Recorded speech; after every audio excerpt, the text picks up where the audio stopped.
Good afternoon, everyone. Well, welcome to session number 2 for the last day of the summit.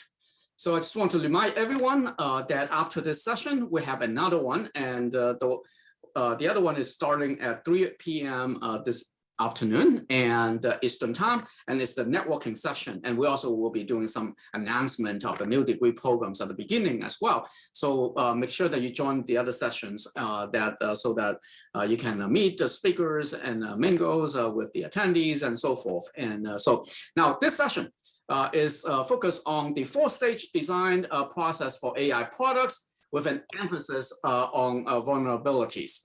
And today we have the honor, we absolutely honored to have Brian Subirana and to join us. And so now Brian is with MIT, but he's also a faculty here for us as well. And so Brian is the director of the MIT Auto ID Lab, and he's the director of the MIT and Accenture Convergence Initiative for Industry and Technology. And so he's been focusing on quite a bit on everything AI, artificial intelligence related, and the cybersecurity and Internet of Things and so forth. And so, ladies and gentlemen, and here's Brian. Excellent, excellent. Thank you very much for your introduction, Bruce. I'm going to share my slides here, and hoping that this works. I think it's working. Let me just get ready. So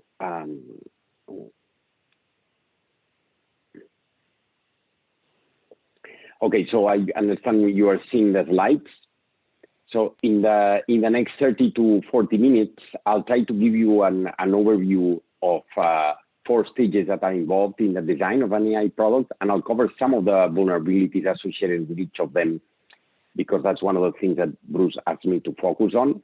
And in each stage, I'll highlight 2 key decisions, so there's going to be a total of 8. The last stage of the 4 includes dealing with vulnerabilities that we don't yet know how to address in general. For example, adversarial attacks.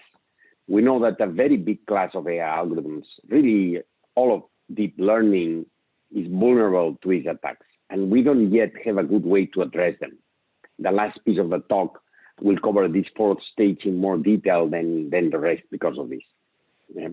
If at all possible, please have a piece of paper ready to take notes and write down some ideas on your own vulnerabilities so that you can share them in the chat. So since this is one of the focus, so I encourage you to share with each other your ideas through the chat. And if you have any questions, you can type them there also anytime. And I'm going to start with computer vision and with a story in computer vision, because I believe computer vision illustrates one of the key biggest challenges, if not the biggest challenge, in building a plan for AI.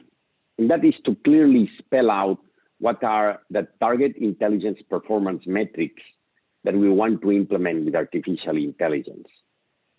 As we will discuss, there are some vulnerabilities that already emerge when addressing this challenge. And this is difficult because what AI can do is rapidly evolving. That is, the performance frontier in our chosen domain is most likely evolving rapidly. And if you have one in your head, one that is relevant for you at work or that you are interested, write it on the page and try to relate what I'll be explaining to your target domain. And computer vision is an example of how this happened and then stopped, which is what makes it even harder. Indeed, an easy illustration of the speed of change of the performance frontier can be seen very clearly with what happened with computer vision in the first decade, in the second decade of the century. You'll see on this chart how that recognition rate on a big data set of images called ImageNet evolved over time. For benchmarking purposes, the human error rate on this classification task is 5%. This means that if your choice is to set yourself a performance metric of 5%, then you want to implement an AI that is as good as humans in this task. And in only 5 years, look at the chart, from 2010 to 2015, recognition rates went from very bad to superhuman performance, even better than humans. And that created a lot of excitement on computer vision and self-driving cars, etc. And so this is what we call superior human performance. But then, you see this simple image, which is a very different task, not this big database, but just a simple image, and try to understand the humor in images like this one, or simply explain a story associated with the image. And we are no way close to human level. I mean, compared to the other task, we're very, very, very far away.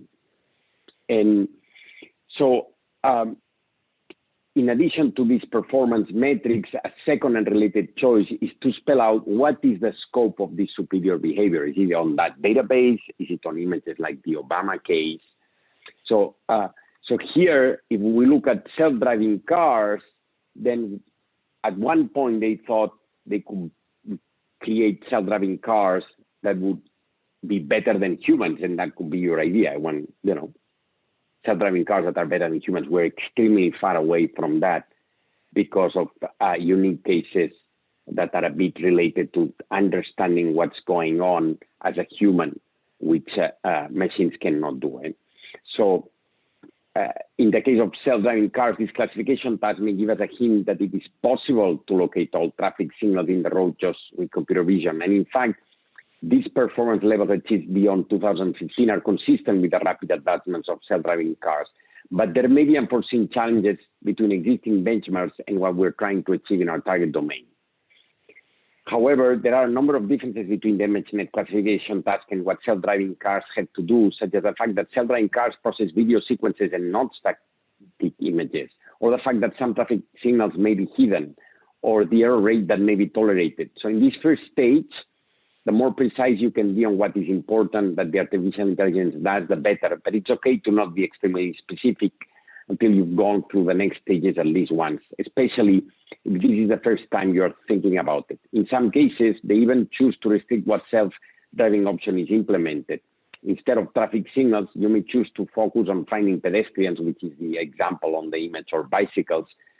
And then you may decide that to distinguish between them and inanimate objects, it's a good idea to use infrared cameras to help you identify warm objects like people. And maybe you don't even need to be that good because it's just a warning sign and you're not making critical decisions. So in terms of key learnings for designing AI models and for vulnerabilities of this first stage, I'd say a couple of things.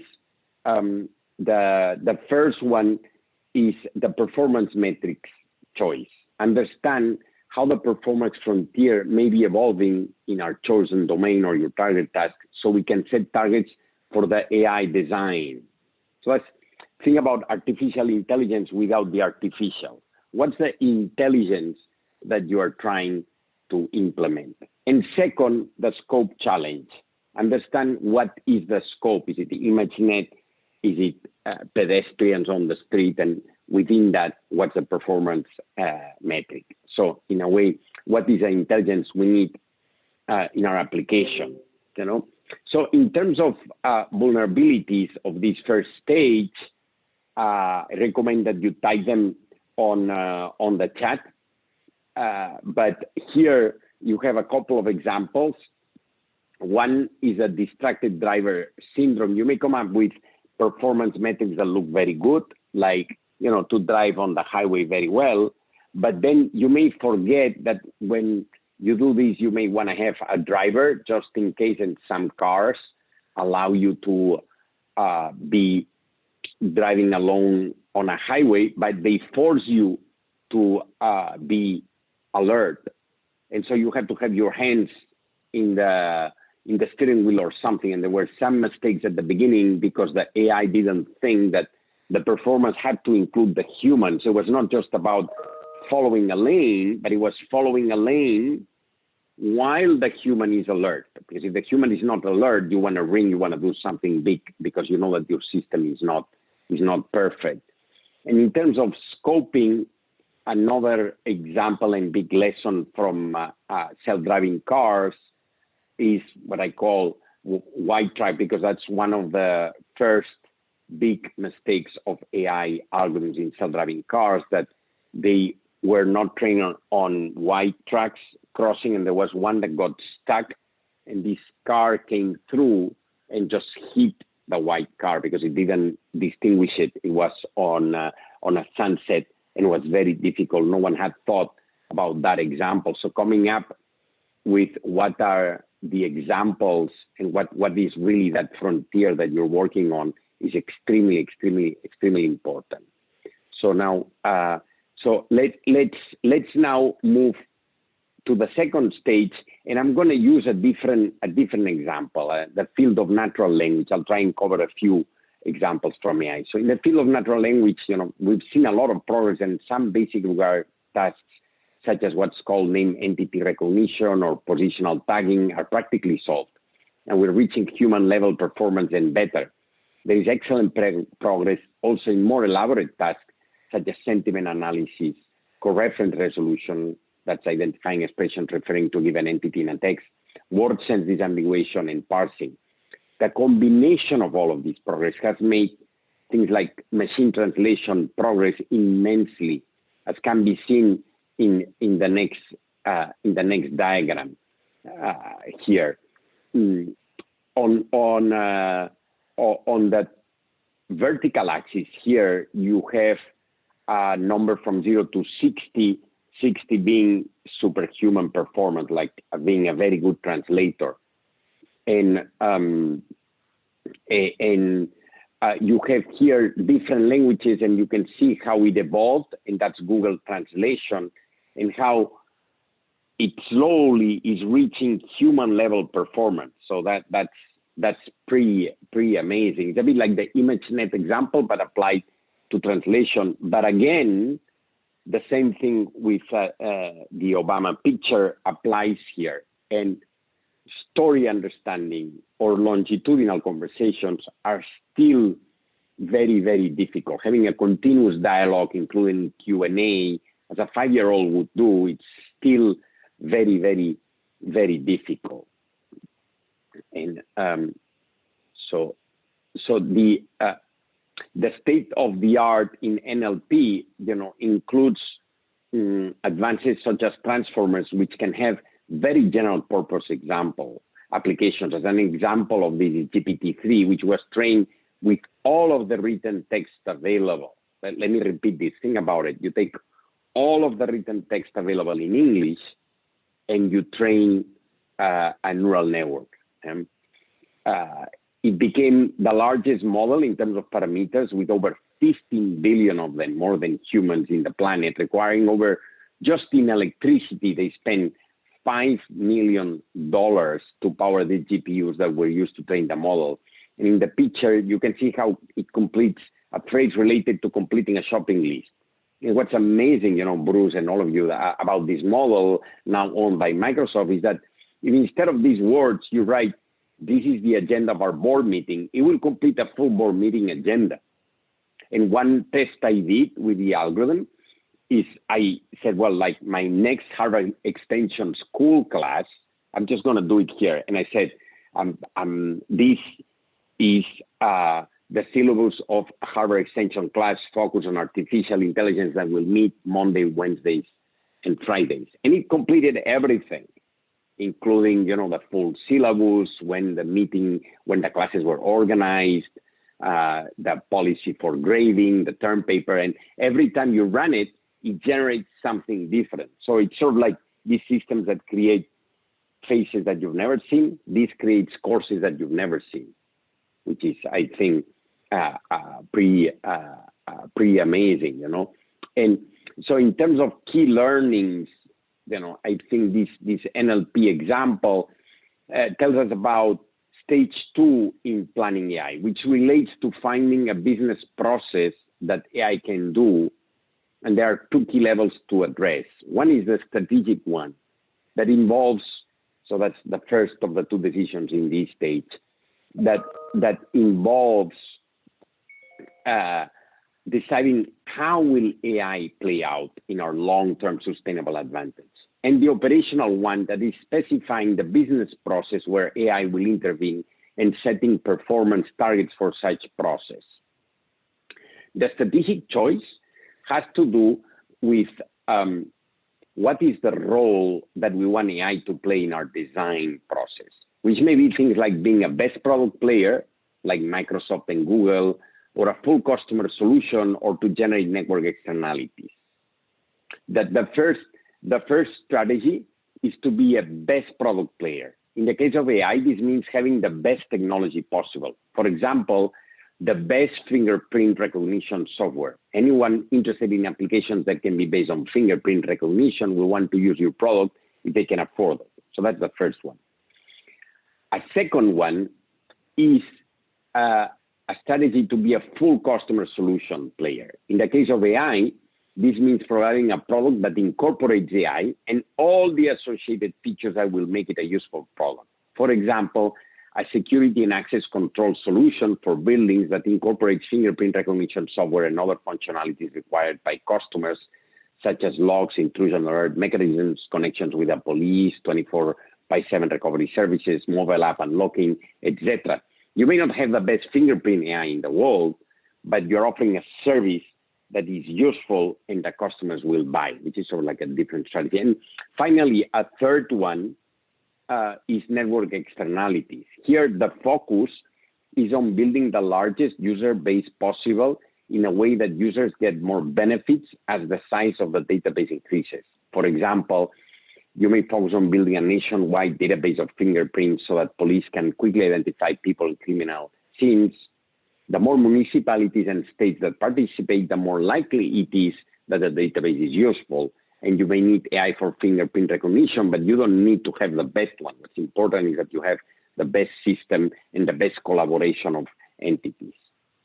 And the second key choice in this stage is operational. What is the business process that will benefit from AI? And what are sensible improvement targets? The idea here is to focus on the process that will be impacted by AI so that we can give the engineers adequate information on what is expected of the AI implementation. We need to define a business process and how AI will improve its performance targets. The next stage will focus on choosing what AI can be introduced based on the performance targets, and hopefully there will be such AI at the cost we can afford. But here are some examples of these operations related to NLP, to natural language processing, like lower uncompleted calls by 80% in a call center at the same cost, lower legal transaction costs by 80%, add 5 voice commands to a web page, shopping list assistant skill, core sentiment analysis toolkit, create personal assistant Alexa with improved skills, or even improve GPT-3 as we've seen, right? The targets may not all need to be related to AI technology. For example, we may need to seek authorization from the user, or we may have to renegotiate insurance terms. In this stage, we need to define well the process and make sure we address all the required collateral assets. So not just the AI, but okay, yes, AI is here. What does it mean from the rest? That's why I'm showing this iceberg, because usually the costs associated with AI that don't have to do with the technology, but with the rest of the process, the sort of implementation costs, that's like 90% of the total investment dollars. And this is something we discussed in the opening panel of the Digital Summit. And that the idea of the 2.5 rule, and that's embedded in here, the idea that it ends up costing a lot more than what you think. Okay, so in summary, what we need to do in this second stage is address these two challenging choices. The first one, the strategic use of AI as a best product, as a full customer solution, or as a creating network externalities. That's the first of the two questions in this stage. And the second, which will be the fourth overall, is the operational description of the process, including non-AI requirements and specific process performance metrics where AI will help. That is the AI without the AI, the other. So so now let's move to the third stage, and here I wanted to look at a speech as another of the AI areas, and that's an area that we do a lot of research in my lab, and we've done like systems that can discriminate whether a cough is a COVID cough or not. We're working on dementia, so detecting whether speech has FTD or not, or Alzheimer or not. And we've done a lot of work also on security and sound. And so here, it's pretty amazing, you know, Siri, Alexa, and Google Home, and some of the big players. And here, a question that is relevant in AI, you know, is at what point these big players end up owning everything, right? And the big AI players in the world all have very sound data strategies in terms of how they acquire. And all these players, one of the things they have that's pretty amazing is the amount of data that they're accumulating. The more data you have, obviously, the better your algorithms are. And the so-called FANGs, Facebook, Apple, Amazon, Netflix, and Google, now Alphabet, have a data strategy that gives them network externalities, allowing them to really test any new machine learning approach. And I believe that's why we will be stuck with the big players for a while in speech. This image, though, here, you know, with the penetration, may indicate that there is not a monopoly of one of them because the shares converge. But it'd be very hard for a new player to enter the market unless they have access to a big database, like, for example, Apple with Siri. And in fact, the data approach of the FANGs share many things in common, and the end result is an advantage thanks to the data they have. Let's now see these similarities, you know, a bit more in depth. And the framework on the screen helps understand the sources of this superior long-term sustainable advantage. The value from the data comes from three interrelated forces that fit into each other. Companies that can make their AI strategy accommodate these three forces will gain a natural long-term sustainable advantage thanks to their data superiority. Amazon has network externalities on different fronts. Clearly, Amazon.com as a retail shop is sort of like the town market, but at scale. If you include their partners, they sell hundreds of millions of products. If you can get your products on their catalog, chances are you will sell more of them. Like, to talk about one aspect of their AI program. The full program ranges many topics, including their Amazon Go, automated retail stores, face recognition services, robotics, and more. The one I'll talk about is one of their most successful AI programs, the Echo line of smart speaker products. When you install a smart speaker in the room, it's always listen. When it hears a wake word, such as Alexa, and I had to turn mine off, otherwise it would wake up now. It wakes up and listens for the following set of words, expecting a command like, you know, play Dire Straits or add cereals to my shopping list.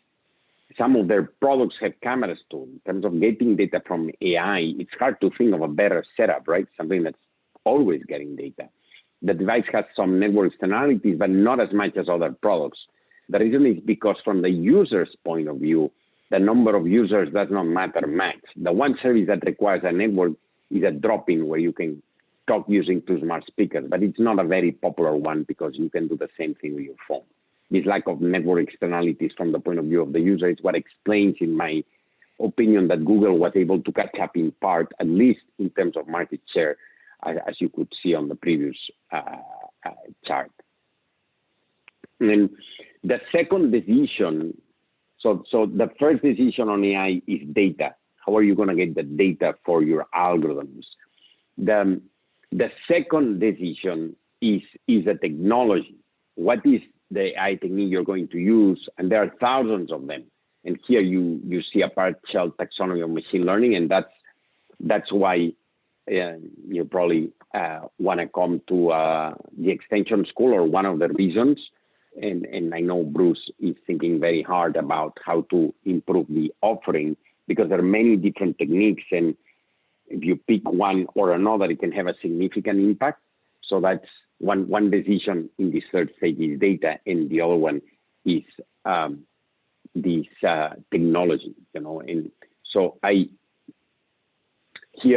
have stage 3, the two pieces, the data strategy and the IP. Those are like the two big decisions. So now let's move to the last stage, where we will review some of the vulnerabilities that are important. And now it's time for action. Right now, you have your AI metrics and scopes. You already have your strategy and your operational targets for the process. You have a data strategy and you have an IP strategy. Now you need to move, right? And that's like a second iceberg, right? So the first iceberg was on the process and how the AI is going to give you a lot of costs with the process. The second iceberg is about the technologies. Yes, you can get the data and the IP, right? But then you have to tinker and play and improve the algorithms, and it's sort of like a never-ending game, and it costs a lot more than it looks. Sometimes you see an AI algorithm and they tell you the 3 or 4 has that's made it work, but there's a lot of parameterization, a lot of things that are under the hood that one that doesn't know. And so you need to get the engineers to work on the algorithms and the rest of the organization to align on the complementary assets now. Tinkering with the technology is more effort than any other aspect of the technology, and this in AI, and gives rise to this second iceberg, the tinkering iceberg. One usually only sees the more glamorous steps, the specification and the key architectural decisions that worked well, not the ones that didn't work well. But the time spent on finding and fixing bugs and on making the software work in the production environment is one order of magnitude more effort than anything else in the technical process. So here again, there are these two key choices that you have to make: the software development approach, and the second one is the AI cancers that has to do a lot with the vulnerabilities. So let's talk first about the software development. And the software development strategy has implications similar to key choices made in other types of businesses. For example, the choice of menu in a restaurant, or the location of a franchise in a retail chain, or the planogram in a grocery store. What all these choices have in common is that they have a big impact on the business outcomes. And that pivoting choices based on outcomes is very important. One may test a wine menu in a restaurant and realize that sales are not as large as the ones the exact same menu has in another similar restaurant in another town. This may be due to many factors, and it's important to decide whether to pivot the menu or not. And in AI, this pivoting is also important, and the software development strategy needs to be such that it can allow it. I'm talking about the 4 stages as if it was one thing that you do 1, 2, 3, 4, and you make 2 decisions, and each step you've done the 8 decisions, gone, and that's it. No, you're going to have to iterate and go around until you really find that things work. And so reasons to pivot, just to give you some examples, may include a new source of data that increases accuracy or lowers computational costs of the machine learning algorithms, which can be huge, or that it's found that users don't like the tone of the voice responses generated. This case may be similar to the one menu above, or perhaps there is a new channel to offer our services and AI needs to be readapted, or we're using a package like TensorFlow version 1, and then all of a sudden code moves to version 2 or PyTorch, and we need to revisit all of our code, or many other reasons. And most importantly, flexibility needs to be built into the software development process, because as we said when talking about stage 1, the frontier of AI is rapidly moving, and it's important to incorporate adaptability into the design process. The reason may be mechanical. Research on robotics at the AI is continuously exploring with new materials. and we're far from achieving human level performance. We don't even have a robot that can insert a key into a keyhole as well as humans can. Humans are born with 300 bones, and then with 200 when adults, we even lose some of them. They also have muscles, tendons, ligaments, bursae, and in contrast, robots have at most a few hundred parts, and as we build more and more complex mechanical robots, the associated software tinkering will be more sophisticated. And this talk is not about software development, but it's critical that you incorporate in your AI design process a basic software development plan. If you don't know how to do it, you can reach out to your technical team and make sure they explain you the basics. And the more things we can automate of the development process, the better. And here I'll name 4 things which you see on the screen that a minimum you should have in place before starting. First, a code and data repository methodology. This includes establishing where the different versions of the code will be kept and what tools to do so will be used. GitHub is one possibility, but there are many others. You will probably need at the minimum a process to transfer code from development to testing to production. Part of the code repository must include documentation so that code can be reused and extended. Second, a testing and experimental plan. This means how you're going to test the software and how will you manage the different issues that arise from the testing plan. In particular, what are the metrics you're going to track and how are you going to make sure critical issues are addressed? And testing does not only mean software, it also means other things like business profitability, user acceptance, or even integration with the overall company product strategy. Third, a GPU experimental setup that rationalizes the use of AI resources, computational AI resources. GPUs or graphic processing units are the computers that do most of the number crunching for machine learning applications. And the experimental setup should be such that the use of the available machines is maximized. If one uses a cloud supplier, it should be in the context of an optimized approach. And this brings us to the fourth and last of this short list, which is a plan with a budget to justify the investment. You should know that the rule of thumb is that new software development projects will cost 2.5 times more than what you think they'll cost, even after applying this rule. That is, only when you're convinced that's the cost, you can apply the rule. They always seem to be running over. And all of the above software development choices, if done incorrectly, would generate tremendous vulnerabilities and may even keep you from switching menus when you most need to use the analogy I referred to a couple of minutes ago. Now let's focus on the last decision, the AI cancers, which illustrates the big vulnerabilities that these systems have, and it's the second of these 4 decisions. It's the last one that you have to make, and this has to do exclusively with vulnerabilities that are germane to AI algorithms. And AI has some known limitations that you have to plan ahead. Here we'll talk about 5 of these cancers and how you may deal with them. So the first one is the adversarial attacks. Here it says on this, this is incorrect, it's adversarial attacks. That's the first one. And I'll use with one in medicine. And so research has shown that you can fool any deep learning algorithm with simple modifications in the input signal. In the screen, you see an image that's a benign melanocytic mole that when combined with very low intensity adversarial noise that humans don't even see, fools the algorithm. One could prove theoretically that this is always possible. What's most scary is that the confidence of the algorithm is always at its maximum in these adversarial attacks. Only that it reverses the prediction. So it first thought this was amazing, and then you're fine, and then no, you have cancer. And I think that's one of the reasons that explains why AI really hasn't, and I'm going to make a bold statement here, but I don't think AI has had a big impact in terms of the day-to-day of doctors when they're in front of a patient.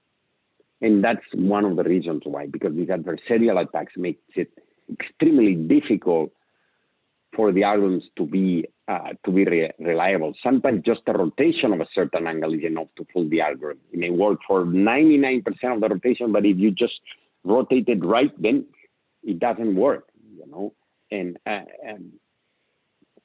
here is another example and there's several for self-driving cars, and it's concerning that you can make the algorithm believe that this stop sign is not a stop sign. And the image on the left does not fool the self-driving car, but the one on the right does. For the human eye, both cases are clear cases of stop signs. Adversarial attacks can really compromise the security and privacy of the users. And researchers have recently been able to demonstrate that you can activate and control Siri with commands inaudible to the human ear. Think about it. So just sound that you don't even hear, the phone detects it, and that's whatever it's being told, and you don't even know, right? And so a second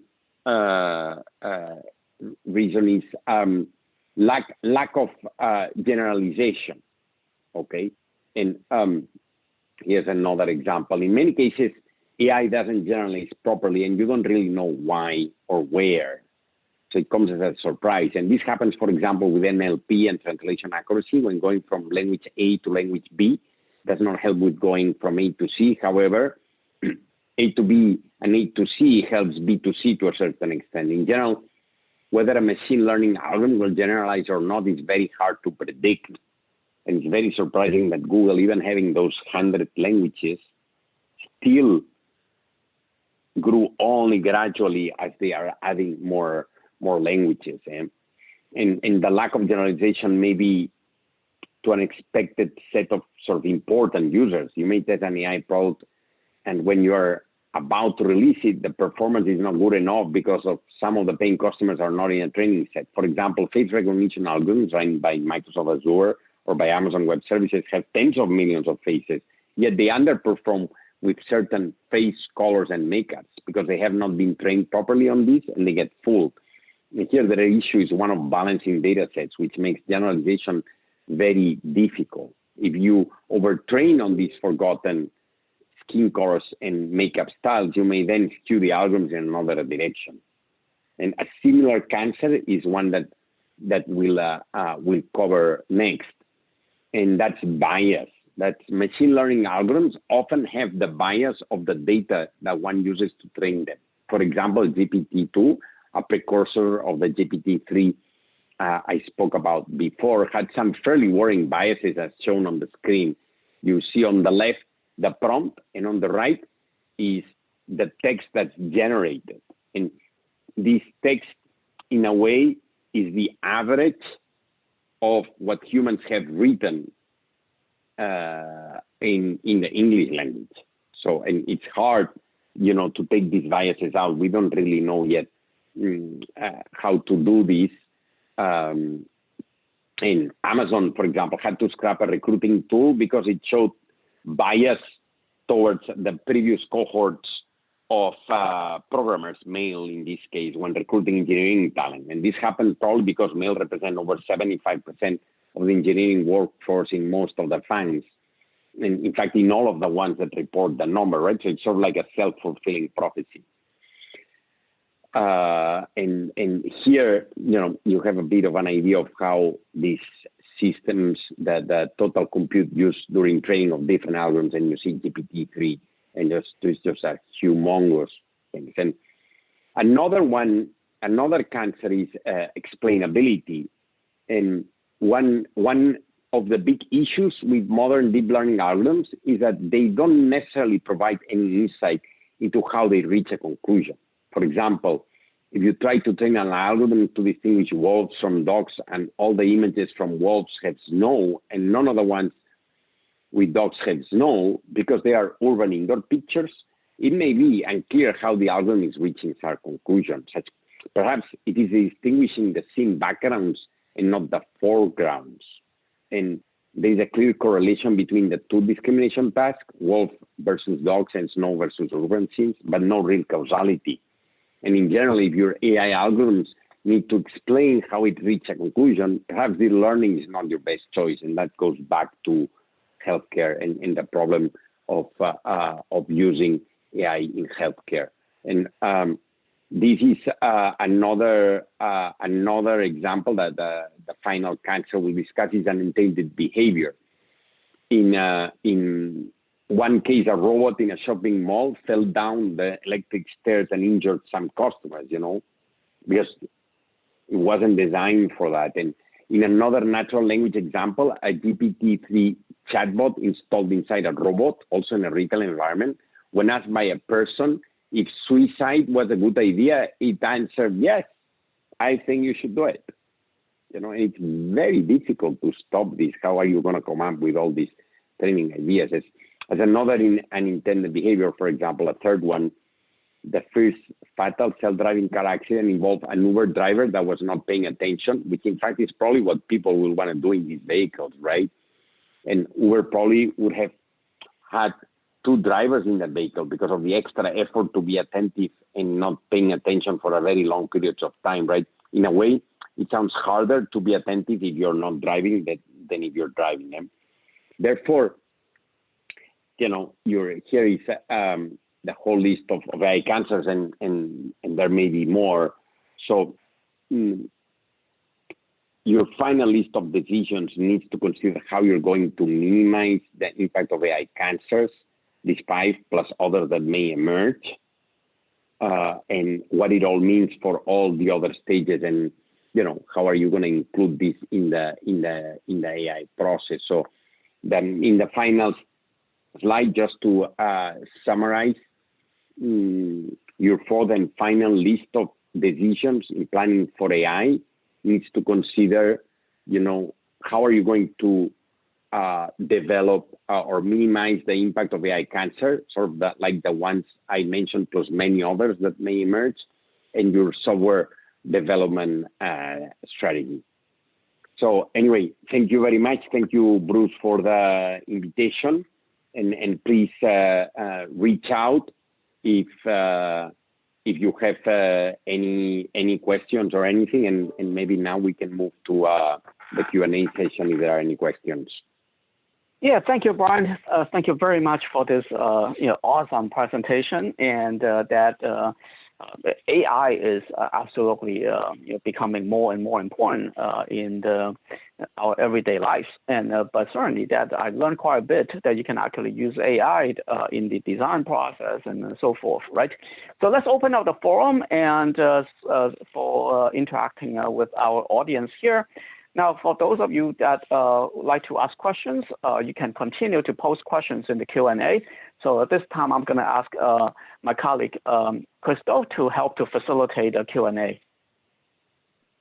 Thank you, Bruce, and thank you, Brian, for a great presentation today.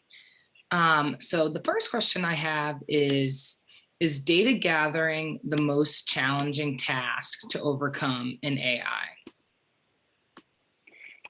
I think that's a very good observation, and I think it's a bit like the fuel of AI data, and it is, I think, the most challenging because everything we observe actually depends on the data. So I would say I would tend to agree. I mean, there's a related challenge, which is how you use that data. So it's not just gathering the data, but it's the data and what you're going to do with it. So I would say that a combination of the two is what's most challenging. Thank you for answering that. Yeah. So the next question we have is, it seems like the biggest problem in bias is AI when using it for product design. What is your recommendation in removing AI bias? Well, we're doing a lot of research at MIT, and it's very difficult. And so I think that the biggest recommendation is to have a well-balanced data set. So going back to the previous question, is having the data balanced to what you're going to use.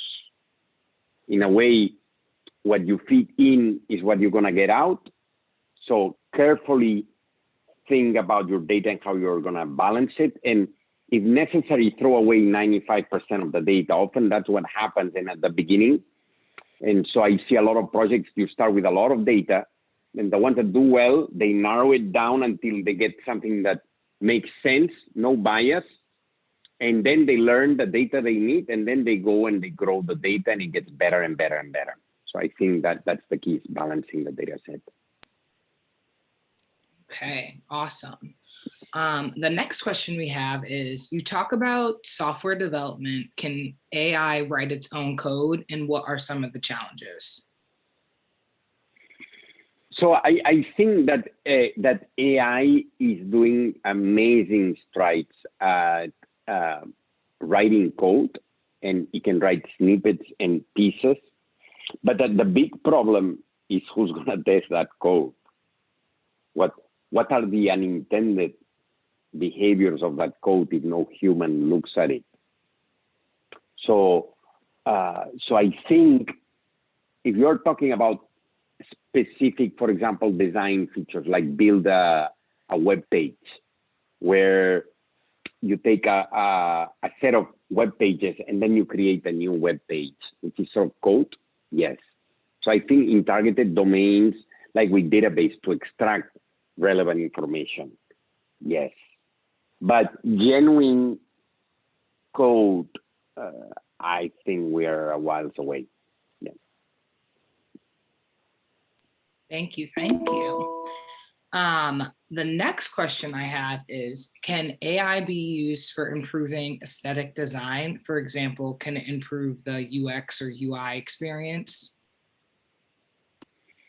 Well, there is a bunch of examples, and anyone interested, is just pretty amazing how AI is making strides on music production, pictures, improving pictures. Like a lot of the pictures now, it's what I say, right? You take a picture and it's better than reality.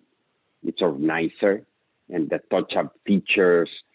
I think I'm going to make the bold statement that there is no aesthetic task that AI cannot improve. And the beauty is that you can suggest, and humans can see very quickly, and the risks here are not very big in terms of bias and stuff like this. And because the GANs and the generation algorithms are very quick, you just generate 1,000 options and humans can see them. So I think we will see pretty amazing stuff coming out, and it's already happening. Yeah, definitely. I agree with you. The next question we have is, what are your recommendations for young graduates who have ideas for AI platforms but are limited ML experience? Is a good strategy to find data science talent to reach out to universities? So I think, so here there's two sides of the coin. One is if you're like a math graduate and you want to learn ML, I strongly encourage you to learn. It's not that difficult. And if you want to do a career in ML, there are fabulous classes at the Harvard Extension School that you can take and you'll learn, and I think you'll do very well if you're hardworking and you want to do that. If you need to hire talent, just go to the other end of the Harvard Extension or to other academic places and get talent. And don't be so concerned about the AI experience unless you're in a real rush. You can get, so as long as you get one or two experienced people, those can get not so experienced people, bring them up to speed, and you can create a really nice team. What's very important is the person leading the team. That is crucial to have experience and be a good one. Thank you for that. The next question, just someone wants you to dive a little bit deeper. They said, what did you mean by the explainability as a cancer of AI? Can you provide a simple example? Yeah, so for example, we built a cough detector that tells you whether you have COVID or not based on your cough. I don't know how it works. So when we go to the medical community, to the FDA, they're like, well, but is this going to work always? I don't know. Well, what about these adversarial attacks? When are they going to kick in? Well, I don't know. Why does it work? Well, I don't know. So when you have these mission critical applications, that it's a bit different with self-driving cars because you can get a car to run many, many, many miles. But you cannot do the same back to the data that we said before. So if you don't have explainability, that comes at the cost of more data. So there's a trade-off. If you don't know why it's working, the test of data and examples is a lot bigger. And yeah, so hopefully that made it more clear. Thank you for that. And I think we have time for maybe 1 or 2 more questions. This question has a couple parts to it, so just bear with me while I read the whole thing. It says, do you think an answer to the question, who's going to test that code, developed by AI, could be evolution driven by the properly specific fitness? I lost up. I sorry, but I missed a word there. Can you start over again? Yeah. Yes, sure. So it says, do you think the answer to the question, who's going to test that code, developed by AI, could be evolution driven by the properly specified fitness function if evolutionary algorithms, examples like genetic programming, is used to develop that code? I don't know if that makes sense. Yeah. Well, no. I think it doesn't.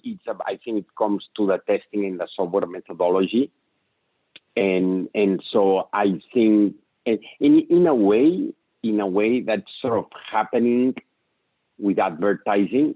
And they have all these auctions going on, and they have like billions of auctions happening every second to auction your phone when you move to an app to another, or even within the app, if they can give you an advertisement, and have these algorithms that are sort of testing who's the winner, who makes more money.